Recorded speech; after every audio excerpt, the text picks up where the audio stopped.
Market. Deepak Shenoy, founder of capitalmind.in, now joins us. Deepak, hi, good morning. Let's talk about some stocks. You are bullish on a couple of these mid-cap pharma names. You want to take our viewers through them? Morning, Anuj, and thanks for having me on the show. The two stocks we were talking about is, Dishman Pharmaceuticals and Cadila Healthcare.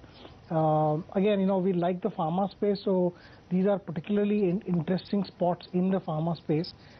Primarily, if you look at Dishman, it's at a much lower PE than its peers. It's at a 2021 PE. It's got recently got a license from J&J to make a new drug. They have pretty good results as well that justifies this kind of a PE, in fact much higher as we believe. And we like the pharma space primarily because we believe that demand continues to exist and does not go down really for these companies, and therefore Cadila and Dishman kind of fall in that space. Cadilla's earnings growth has been fantastic, and they've done a lot of inorganic growth as well. We believe that with the rupee at these levels, they will continue to earn fairly good profits. In fact, expand their profits in these times. Okay. Deepak, wanted to ask you about this telecom news that we're getting with regards to this relief, with regards to the additional spectrum case, and Bharti seems to be the only stock which is reacting or is in focus on account of this, and it's up around 0.8%. Your view in terms of the relief that they will see now? I haven't seen exactly what has happened. I think the news is that they have discharged or removed them from being accused in this case. I believe, I don't think that was a big factor in the stock price at this point of any of the major telecom players.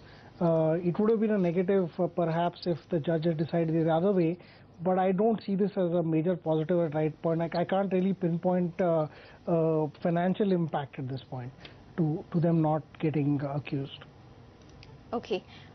We do have one of the people who was charged in this case as well. Seen, market time and again facing resistance at around this 8,200 mark. Do you feel that we are going to take this out, and are we heading higher?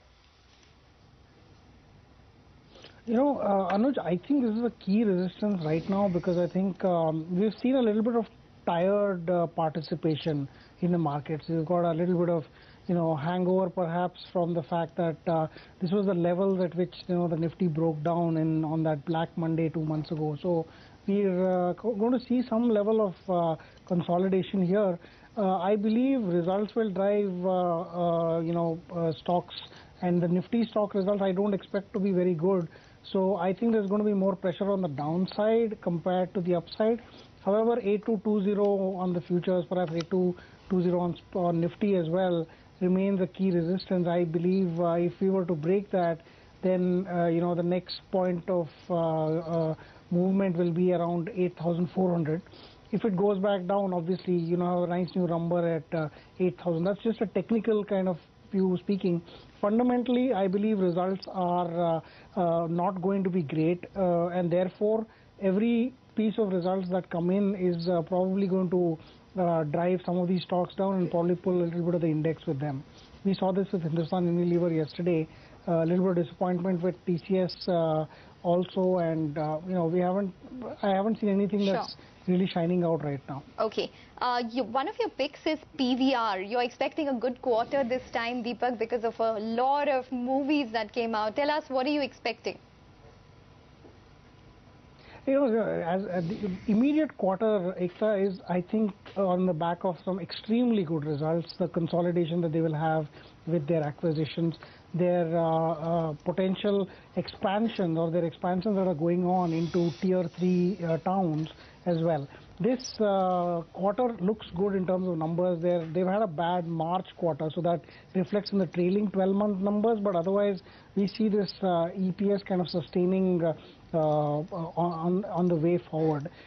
Entertainment is a space, consumer entertainment is a space we really like, and the fact that they're getting into smaller towns with multiplexes, malls, the fact is that people that used to pay 30 rupees a ticket are now comfortable paying 200 rupees a ticket, at least in cities. And smaller towns, the ratios have approximately changed accordingly.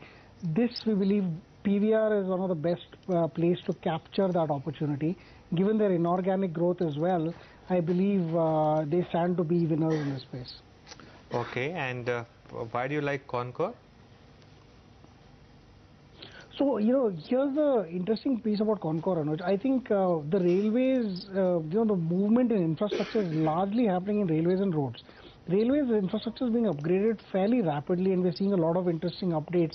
So these are very of the boring sort of news. It's not like saying we're laying a new railway or a new line, but it's almost like upgrading the current lines. There are dedicated freight corridors coming along. We believe longer term Concor will be a very positive beneficiary of this in terms of railway logistics. And in the intermediate term, going to see a lot of news flow that's positive for the stock. So we believe that at this point, Concor is not very expensive, and it is likely to capture much of. In fact, it's almost a pseudo monopoly in that space.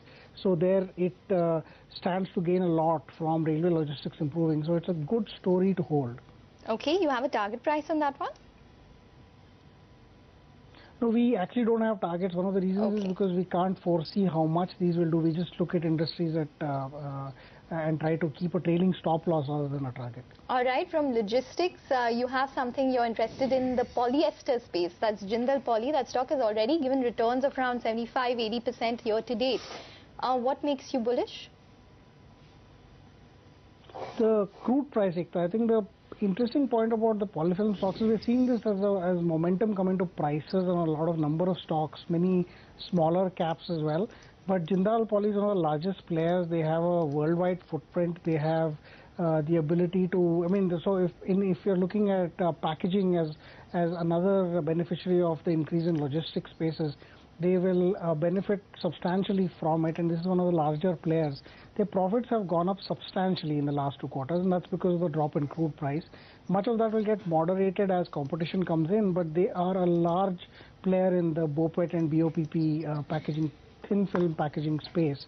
And we believe that space continues to be interesting. Jindal is well placed to take a leadership opportunity. Again, this is more like a 1 year, 3 months to 1 year. Not, I don't have visibility beyond the 1 year term at this point.